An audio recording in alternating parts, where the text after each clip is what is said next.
Friends, ಆಹಾರ ವಾಹಿನಿ ಚಾನಲ್ಲಿಗೆ ಸ್ವಾಗತ. ತುಂಬ ಸಿಂಪಲ್ಲಾಗಿ ಸೀಬೆಕಾಯಿ ಅಂದರೆ ಪೇರಳಕಾಯಿ ಅಥವಾ ಗೋವಾ ಅಂತಲೂ ಕರೀತಾರೆ. ಇದನ್ನು ಚಟ್ನಿ ಮಾಡುವುದು ಹೇಗೆ ಅಂತ ನೋಡೋಣ ಬನ್ನಿ. ನೋಡೋದಕ್ಕೆ ಮೊದಲೇ ಸಬ್ಸ್ಕ್ರೈಬ್ ಆಗದೆ ನೋಡ್ತಿದ್ರೆ ಪ್ಲೀಸ್ ಸಬ್ಸ್ಕ್ರೈಬ್ ಮಾಡ್ಕೊಳ್ಳಿ ಫ್ರೆಂಡ್ಸ್. ಹಾಗೆ ನಿಮ್ಮ ಫ್ರೆಂಡಿಗೂ ಶೇರ್ ಮಾಡಿ. ಒಂದು ಪೇರಳಕಾಯಿಯನ್ನು ತೆಗೆದುಕೊಳ್ಳಿ. ಗೋವಾಕಾಯನ್ನು ತೆಗೆದುಕೊಂಡು ಸಿಪ್ಪೆ ತೆಗೆದು ಬೇಡ, ಸೈಡಲ್ಲಿ ಕಟ್ ಮಾಡಿ. ಫಸ್ಟು ಕಟ್ ಮಾಡಿ ಇಟ್ಟುಕೊಂಡು ಇದನ್ನು ಈ ಥರದಲ್ಲಿ 4 ಭಾಗವನ್ನಾಗಿ ಮಾಡಿಕೊಳ್ಳಿ. ಪೂರ್ತಿ ಭಾಗ ಮಾಡಬೇಡಿ, ಪೀಸ್ ಮಾಡಬೇಡ್ರಿ, ಈ ಥರದಲ್ಲಿ ಮಾಡಿಕೊಳ್ಳಿ. ಇದಕ್ಕೆ ನೀವು ಸ್ಪೂನು ಅಥವಾ ಒಂದು ಕಡ್ಡಿ ಅಥವಾ ಚಾಕುವಿಂದ ಚುಚ್ಚಿ ಈ ಥರದಲ್ಲಿ ಒಂದು ಗ್ಯಾಸ್ ಮೇಲೆ ಇಟ್ಟು ನೀವು ಹಾಗೆ ಕೂಡ ಸುಡ್ಬೋದು. ಇಲ್ಲ ಈ ಥರದಲ್ಲಿ ಸ್ಟ್ಯಾಂಡ್ ಇದ್ದರೆ ಸ್ಟ್ಯಾಂಡ್ ಮೇಲೆ ಇಟ್ಟು ಚೆನ್ನಾಗಿ ಇದು ಕಾಯ್ದು ಬಿಸಿ ಆದಮೇಲೆ ಇದು ಚೆನ್ನಾಗಿ ಸುಡಬೇಕು. ನೋಡಿ, ಈ ಥರದಲ್ಲಿ ನಾವು ಸುಟ್ಟು ಬದನೇಕಾಯಿ ಮಾಡ್ತೀವಲ್ಲ ಆ ಥರದಲ್ಲಿ ಇದನ್ನು ಪೇರಳಕಾಯಿ ಚೆನ್ನಾಗಿ ಸುಟ್ಟರೆ ತುಂಬಾ ಚೆನ್ನಾಗಿರುತ್ತೆ.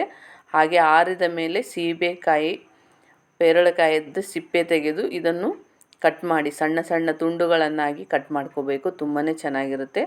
ದಪ್ಪ ಕಟ್ ಮಾಡಿದರೂ ಮಿಕ್ಸಿ ಜಾರಿಗೆ ಆಗುತ್ತೆ. ಚಿಕ್ಕದಾದರೆ ಇನ್ನು ಬೇಗನೆ ಮಿಕ್ಸಿ ಜಾರ್ ಆಗುತ್ತೆ. ಇವಾಗ ಮಿಕ್ಸಿ ಜಾರಲ್ಲಿ ಹಾಕಿಕೊಳ್ಳಿ.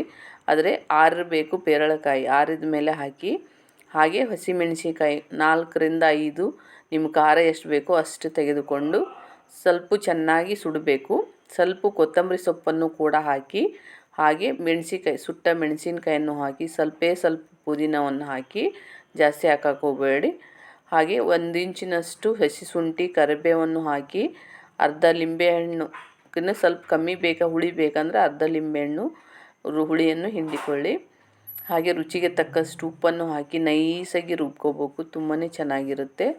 ಈ ಚಟ್ನಿ ಟೇಸ್ಟಿಯಾಗಿರುತ್ತೆ. ದೋಸೆ ಇಡ್ಲಿಗೂ ಬರುತ್ತೆ, ಚಪಾತಿ ರೊಟ್ಟಿಗೂ ಬರುತ್ತೆ. ತುಂಬಾ ಟೇಸ್ಟಿಯಾಗಿರುತ್ತೆ ಫ್ರೆಂಡ್ಸ್. ಇವಾಗ ನೋಡಿ, ಪೇರಳಕಾಯಿ ಸೀಬೆಕಾಯಿ ಚಟ್ನಿ ರೆಡಿಯಾಗಿದೆ. ಗೋವಾ ಚಟ್ನಿ ರೆಡಿಯಾಗಿದೆ ಫ್ರೆಂಡ್ಸ್. ಇದು ತುಂಬಾ ಟೇಸ್ಟಿಯಾಗಿರುತ್ತೆ. ನೀವು ಕೂಡ ಒಂದ್ಸರಿ ಟ್ರೈ ಮಾಡಿ.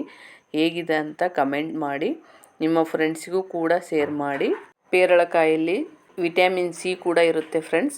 ಈ ಹಣ್ಣಿನಲ್ಲಿ ಜೀರ್ಣಕ್ರಿಯೆಯೂ ತುಂಬಾ ಚೆನ್ನಾಗಾಗುತ್ತೆ. ಸಕ್ಕರೆ ಕಾಯಿಲೆಗೂ ತುಂಬ ಒಳ್ಳೆಯದು. ಕ್ಯಾನ್ಸರ್ನಂಥ ಕಾಯಿಲೆಗೂ ತುಂಬಾ ಒಳ್ಳೆಯದು ಫ್ರೆಂಡ್ಸ್. ಹಣ್ಣಿನಿಂದ ಚರ್ಮದ ಕಾಂತಿ ಕೂಡ ಹೆಚ್ಚಾಗುತ್ತೆ ಫ್ರೆಂಡ್ಸ್. ಕಣ್ಣಿಗೂ ತುಂಬಾ ಒಳ್ಳೆಯದು. ಈ ಥರದಲ್ಲಿ ಚಟ್ನಿ ಮಾಡಿ ತುಂಬ ಚೆನ್ನಾಗಿರುತ್ತೆ. Thank you to all friends.